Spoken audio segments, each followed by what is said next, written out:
the Banter Guy. Hello everyone, it is the Banter Guy here, and welcome to part 13 of my Dark Souls walkthrough.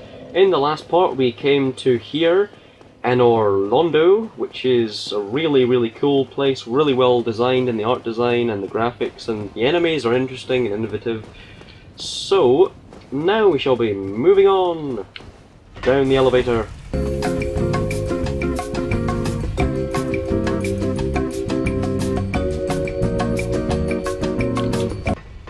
And down we go.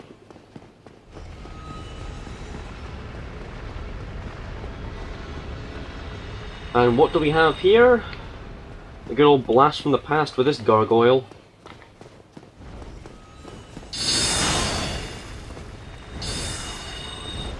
Goodness sake.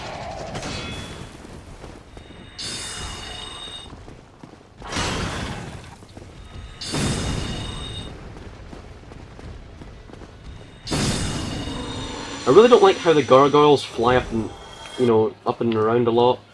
Anyway, we've got a gargoyle helm, let's see if that's much better.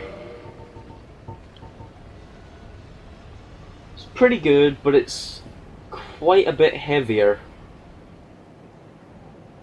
And no curse resist, so...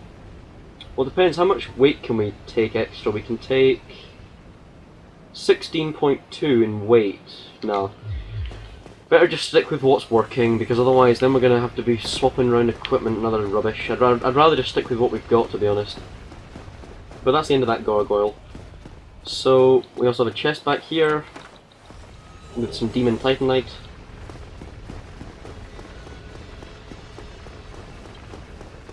Last episode we also found out some interesting things about mimics. We know that the way to identify them is, first of all, the chain will not be curling, it will be pointing towards you. Also, they breathe if you look at them for long enough, they also move, and they're also lightly coloured compared to the other chests. So, yay.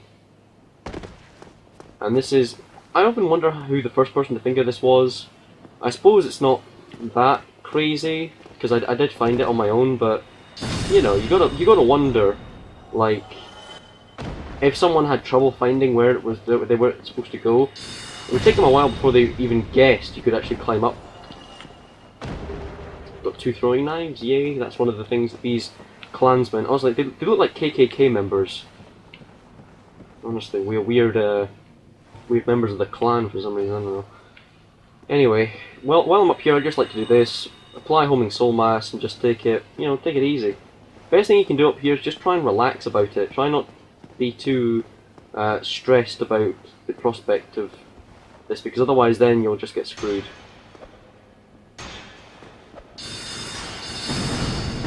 And basically my Homing Soul Mass will just overwhelm him. We cut down this.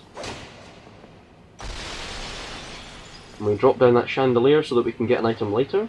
Pretty good item, I must say, as well.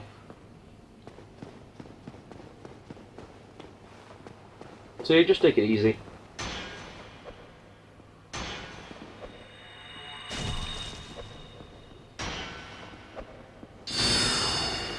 Oh crap.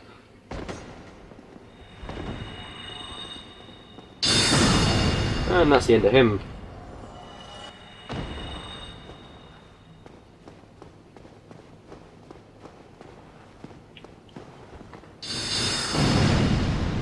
End of him.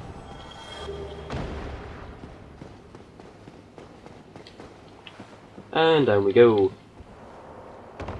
Incidentally, there's also an item over there, but it's just a Divine Blessing. It really isn't worth the hassle of getting it.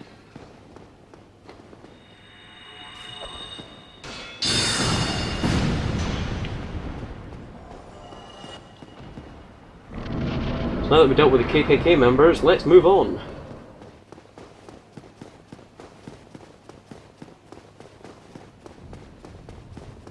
We have some more over-engineered stuff in Anor Londo. And what's kind of interesting about this is that even when it's broken, it works better, just like the elevator. It just goes up and down on its leisure from now on, now that we've been down it once. You've got to imagine that's German engineering. Even if it breaks, it somehow breaks better than it worked when it was normal. German engineering, people, it's the future.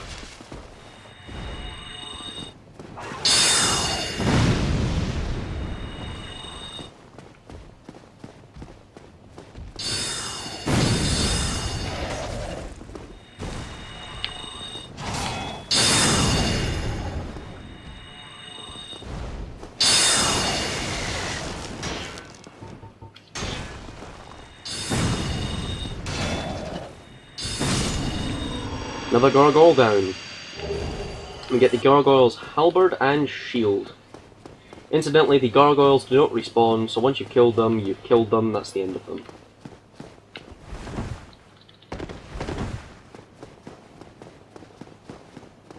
So down we go. We shall reap our reward for cutting down that chandelier, one way or another.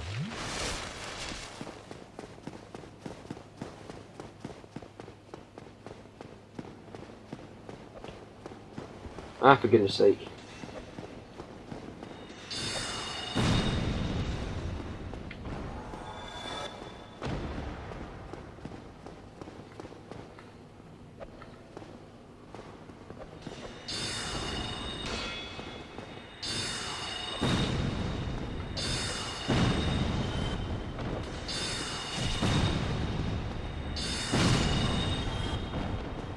Yeah, just knocking down clansmen like there's no tomorrow. Because the guys, first of all, they're not very tough. They're also not very smart when it comes to their planning. Because it's like, the guys at the back are like, well, we've seen them kill 8 of our friends, but we're just going to sit here because, you know, it wouldn't be polite to rush forward prematurely and try and, you know, save our buddies or whatever. I mean, they may be KKK members, but you can have some heart for your fellow comrades. I mean, jeez. It's pretty heartless if you don't even care about your comrades who've fallen.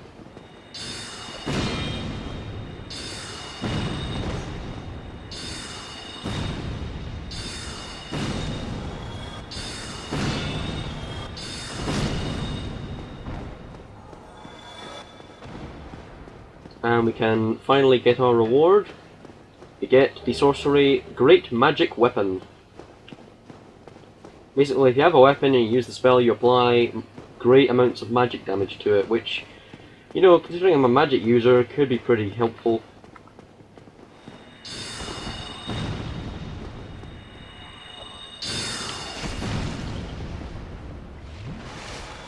And let's see what our reward was for dealing with all those other clansmen. Black Iron, Helm, Armour, Gauntlets and Leggings, and Greatsword and Black Iron Shield. Basically that was, if you follow the story of what happened, you remember Black Iron Tarkus? Sporting an armour of Black Iron, also wielding a Greatsword and Black Iron Great Shield? Well, he was one of the knights from, along with the Berenice and Balder Knights, who braved Sen's Fortress in an attempt to reach Anor Londo because they all thought they were the chosen undead. Blah blah blah, because they wanted to see if there was a cure for the undead curse. Now, there was only one way to get up here, and it was through the window. Tarkus broke through the window, but because of his heavy armour and heavy great shield, he couldn't wield it effectively, and when he was fighting the clansmen on the rafters, he must have lost his footing because of his heavy armour, fallen to his death, and there was his final resting place. Kind of sad, but, you know, he was a very helpful guy, and I kind of feel sorry for Iron Tarkus. So, R.I.P. Iron Tarkus.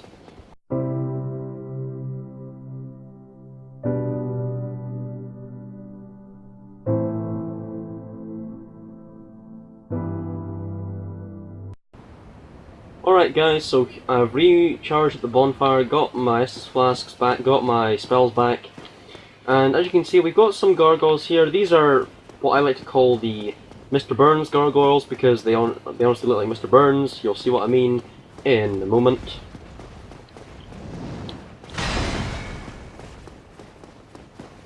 And hopefully these big knights don't follow us, because I can't be bothered fighting them.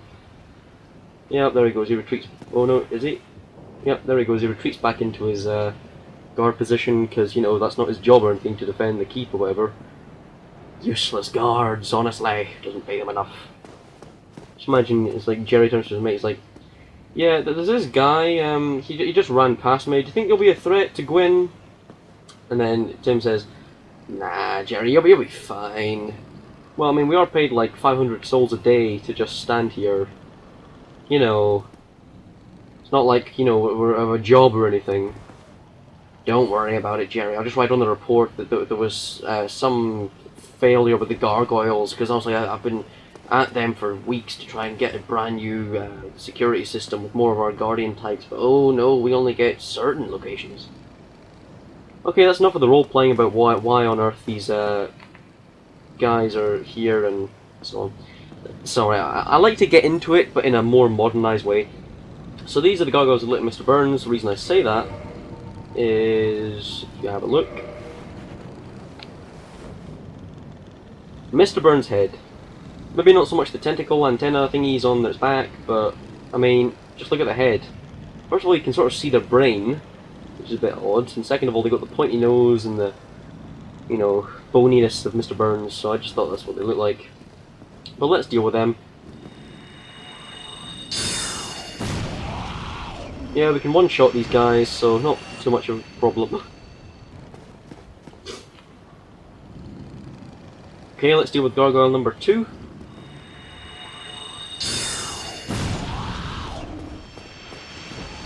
You know, for all the trouble that they have, they don't actually drop that many souls. Let's walk around here, hopefully not get killed by some archers, who you'll see in a minute. So get the attention of the gargoyles and run away, run away, run away, run away.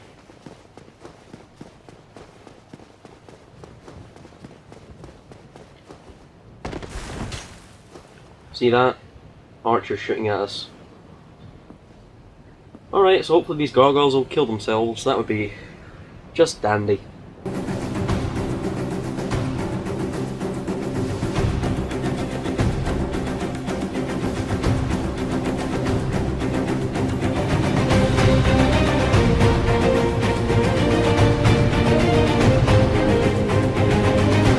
Well, looks like they're not going to do much, so I may as well try and get their attention. Oh, there he goes.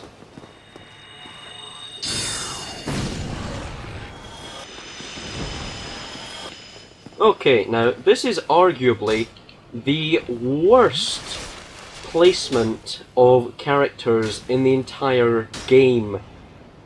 There are 2 Silver Knight Archers, one there, and one somewhere else. But basically, they shoot arrows at you. We're just going to run for it, really. And they do insane damage, and the worst bit is they have a lot of knockback. So basically, you're on this thin little ledge, they hit you with one arrow, you go flying. That's bullcrap, and I don't like this game design. Honestly, they look like javelins just on their own. Like, they could be wielding these supposed arrows. And I suppose they are Dragon Slayer arrows, but even still. Come on.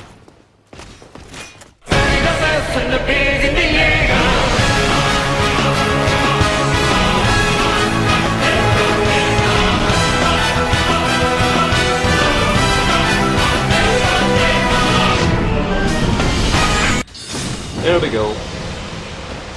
So there's the end of one of them.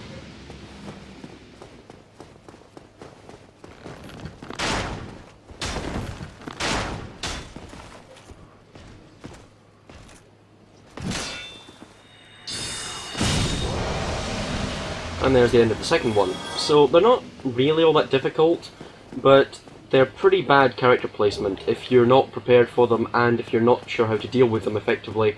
Don't try and block the arrows with your shield because they will do insane knockback and just probably knock you off.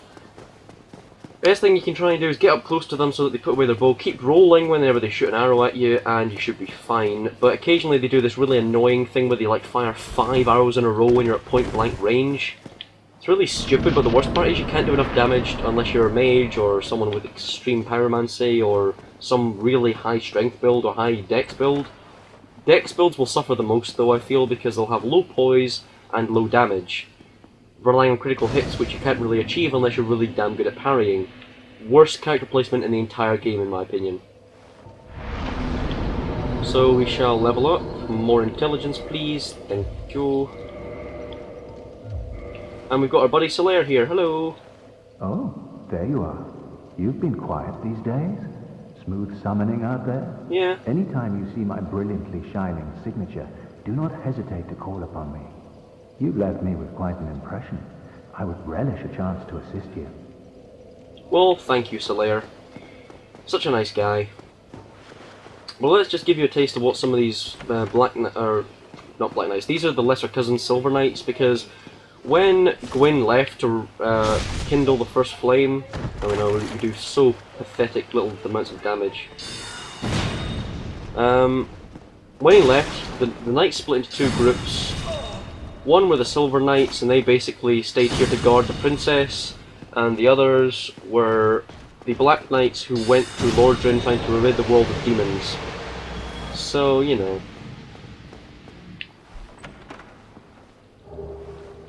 3 Sunlight Medals, hooray!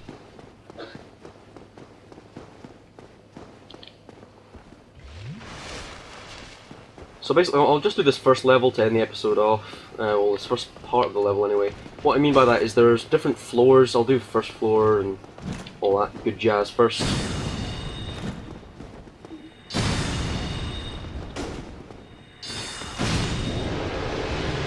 See the reason I like the Great Soul Arrow?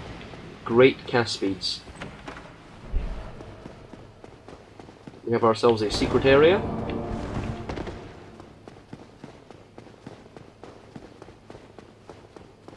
And of all these, which one do you think's the Mimic? The one that's on its own with the rope facing us, or all the other ones that are curled? I wonder who the culprit could be. In fact, it's obviously the Mimic, so whatever.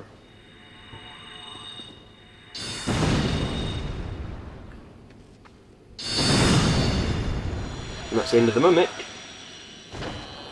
And it drops an Occult Club, which is, yeah, it's a pretty good weapon if you haven't got much good. But we also got the Dragon Tooth, really good strength weapon. Havel's Great Shield. And Havel's Helm, Havel's Armor. And Havel's Gauntlets and Leggings. Basically, Havel's a character I sort of skipped, and we'll be doing him at one of the cleanup episodes where I just go back through some of the areas we've already been through, just doing anything I've missed, if I can get up these damn stairs. But basically, there's his equipment if you want it. So, yay. And what else are we doing? That will pretty much do it for this part, guys. Mainly because the next part will require a great deal of patience on my part, because some of the Silver Knight locations in this area can be pretty damn annoying. But I think I'll end it here. So, I've been the Manta Guy, and I'll see you guys later. Like, comment, and subscribe for more. Goodbye.